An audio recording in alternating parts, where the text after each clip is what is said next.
Assalamualaikum warahmatullahi wabarakatuh. Apa kabar sobat sekalian? Semoga baik-baik saja. Jumpa lagi di channel Rahmat Rumnuni. Kali ini kita akan membahas berita hangat dan masih hangat diperbincangkan, yaitu terkait masalah kasus kardus durian Caimin ya.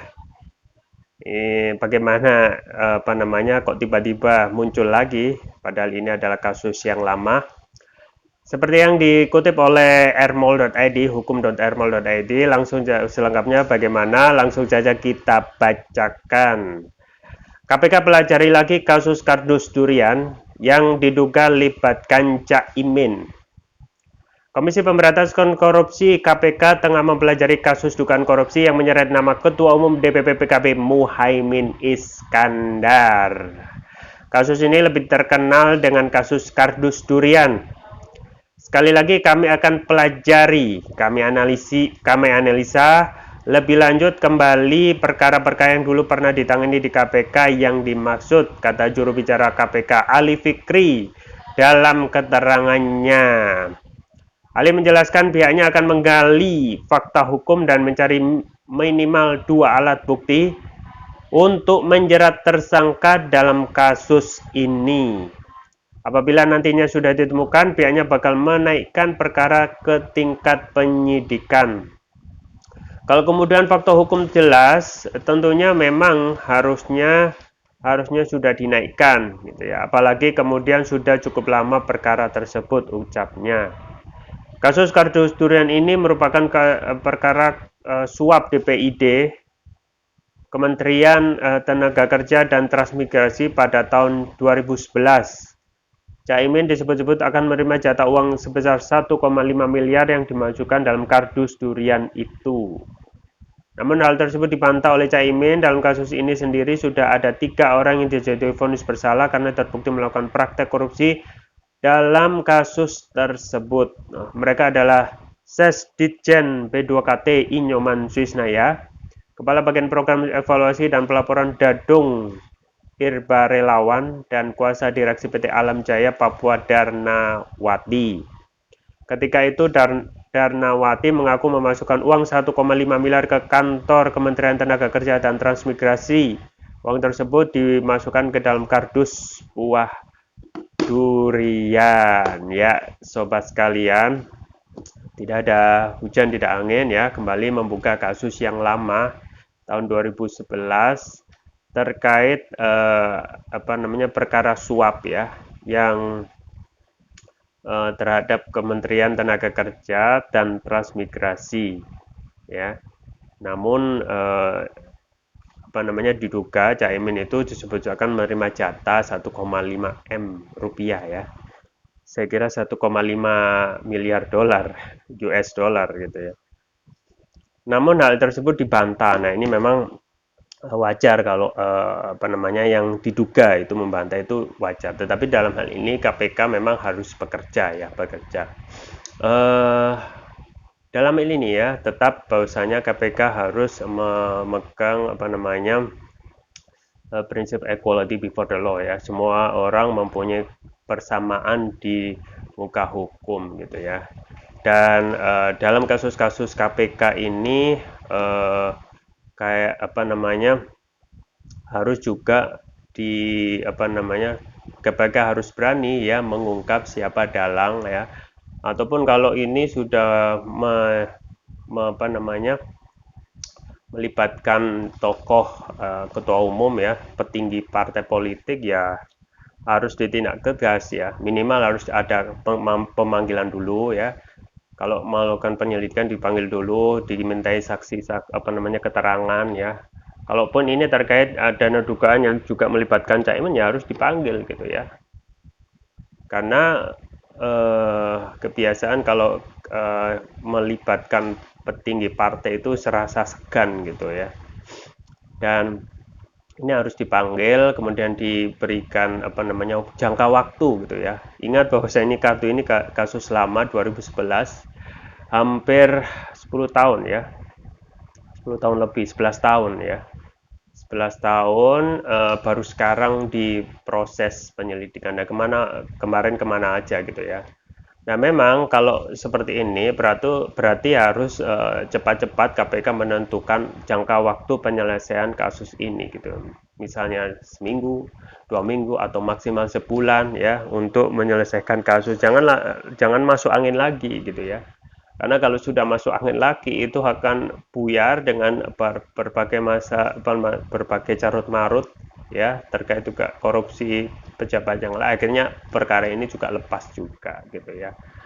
Makanya kasus-kasus itu jangan dipelihara lama gitu ya. Karena kalau sudah pelihara lama kita susah ya untuk melakukan penyelidikan maupun penyidikan gitu ya. Ingat bahwasanya KPK masih banyak sekali PR gitu ya. Terakhir itu yang dilaporkan oleh Ubaidillah Badrun itu belum belum apa namanya baru proses awal gitu dari proses pemanggilan pelapor yaitu Ubaidillah Badrun sendiri yang dipanggil oleh KPK terkait adanya dugaan korupsi dan TPPU tindak pidana pencucian uang yang melibatkan anak presiden Gibran dan Kaisang ini belum apa namanya sepenuhnya berjalan. Artinya kalau sudah berjalan itu dalam hal ini pelapor apa namanya saksi pelapor ya itu betul-betul sudah dipanggil dan yang terlapor juga harus dipanggil gitu ya. Nah ini kadang apa yang menyebabkan dalam hal ini apa namanya terlapor itu tidak dipanggil-panggil untuk dimintai keterangan ya. Apakah dia anak presiden ya? Apakah beraninya hanya rakyat kecil saja gitu ya? Makanya kembali lagi dalam hal ini KPK itu diuji ya keberaniannya mau nggak bisa nggak ataupun berani nggak memanggil apa namanya ataupun menyelesaikan kasus-kasus ini ya kasus yang dilaporkan oleh Belir Badrun memanggil Gibran dan Kaisang dimintai keterangan terkait laporan dari Ubaidillah Badrun ini memanggil aja belum ya dan ini prosesnya sudah hampir lama hampir sebulan ya apakah ini akan menunggu hingga 10 tahun sampai kasus seperti kasus kardus durian ini terulang ya itu terserah KPK gitu ya dan memang kalau kita melihat kita sudah bisa membaca gitu ya peta hukum kita ya peta penegakan bagaimana prinsip equality before law itu juga sangat sulit sekali diterapkan ya ketika kasus hukum itu menderap orang-orang civil society, orang-orang yang tidak mempunyai kekuasaan itu sangat cepat sekali penindakannya dipanggil, dilakukan pemanggilan, kemudian dimintai keterangan terkait laporan, langsung ditetapkan menjadi tersangka.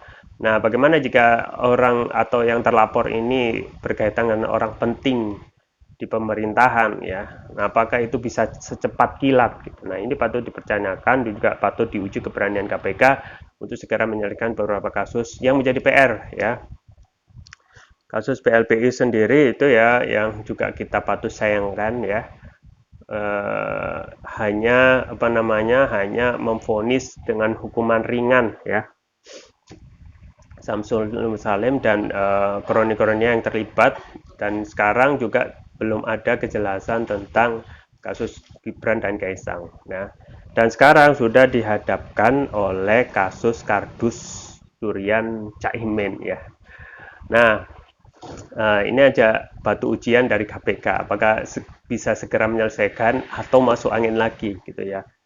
Dan ingat bahwasanya sampai saat ini memang benar ya tokoh aktor intelektual di balik itu semua belum bisa tersentuh. Misalnya kasus bansos ya itu tidak mungkin yang dana korupsi mega korupsi bantuan sosial itu hanya apa namanya melibatkan Julian Batubara saja ya. Apakah yang dahulu tentang mak bansos itu tidak dibuka ataupun diselidiki lebih lanjut. Nah, ini juga permasalahan KPK untuk segera menyelesaikan permasalahan ini secara komprehensif ya. Di lain itu ya sobat sekalian tidak memang susah sekali kalau kita itu hidup dalam alam demokrasi yang mempunyai biaya mahal ya. Sangat sulit sekali kalau kita itu seseorang apa namanya jadi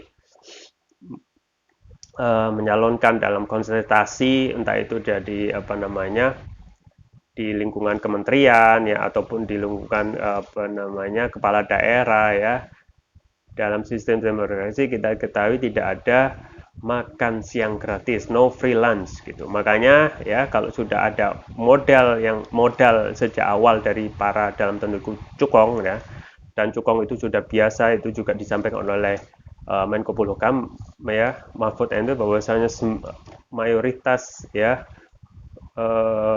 kepala daerah itu 92%-nya itu dibiayai cukong gitu ya. Jadi wajar kalau sudah dibiayai ya sudah menjadi imbal jasanya harus mengembalikan dana yang sudah dipinjamkan ya. Entah itu jadi pejabat pemerintah kepala daerah ataupun pejabat di kementerian. Nah, ini juga PR ya, PR kita ya. Bahwasanya sistem yang berbiaya mahal ini efeknya seperti itu gitu ya. Hampir tidak ada yang pejabat itu yang akhirnya ya tidak bisa there is no any choice ya, tidak ada pilihan lain kecuali harus korupsi. Kenapa? Mereka itu harus mengembalikan ya modal yang mereka pinjam dari para cukong pengusaha yang dahulunya meminjam sebagai modal untuk kontestasi ataupun dalam meraih jabatan di pejabat publik ini ya. Itulah sistem demokrasi ya, sistem demokrasi mahal itu akan seperti lingkaran setan yang akan terus menerus ya menjadikan sistem yang rusak ini ataupun korupsi itu pasti akan ada ya selama ya memelihara sistem biaya mahal ini. Tidak ada kata lain ya berjabat untuk mengembalikan modalnya dengan cara korupsi ya. Nah, kalau ditanya apakah dan korupsi ini macam-macam ya, dan kalaupun tidak ada sekarang tidak ada yang tertangkap, itu bukan berarti mereka tidak korupsi ya, karena memang kemungkinan banyak hal, kemungkinan ada backingnya yang kuat ataupun hal yang lain ya.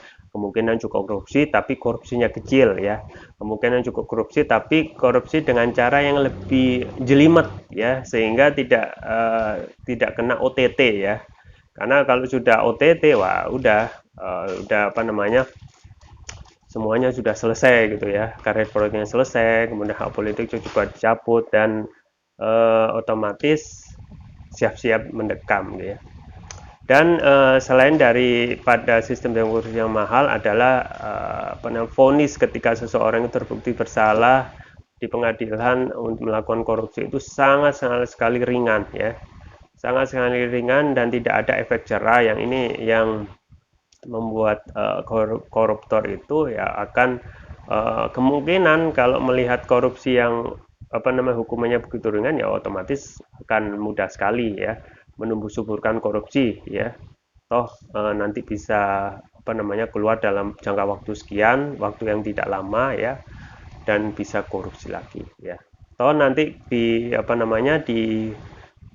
dibuih ya, di penjara mereka juga bisa membeli fasilitas. Nah, ini juga permasalahan satu paket ya, ketika sistem demokrasi dipakai di negeri ini ya hancur semua sistem sistem ketatanegaraan kita ya. Maka tidak ada kata lain ya kalau kita berpikir apa solusinya. Nah, ini terus-menerus ditanyakan ya, berhubung kita itu sudah merdeka lebih dari 75 tahun, sekarang 77 ya. Nah, ini terus-menerus dipertanyakan dan mayoritas orang tidak mengerti bagaimana solusinya gitu ya.